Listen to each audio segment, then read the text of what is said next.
tip number 2 for starting your own business, so mindset business number 2, is essentially starting small and then going big. So what do I mean by this? Essentially, you need to test your business idea. So don't put loads of money into the concept of your idea before you test it small. So you want to be testing it, do micro testing. Go to your friends, your family, or people you know, and testing that idea. Is it going to work, first of all, before investing loads of money into this business idea?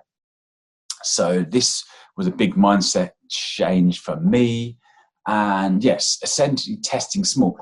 And it's never been easier just to put a Facebook, you can even put a Facebook ad up and testing if that's going to work. If you're going to, or just a piece of paper, a sign-up sheet, and just essentially going to test that idea before you start investing lots of money into a business idea that may not work or hasn't been tested. So it's all about testing that idea, first of all. Focuses away from what doesn't work to what does work. So testing that idea to making sure it works small, and then essentially making sure that kind of idea works big. So that's concept number 2.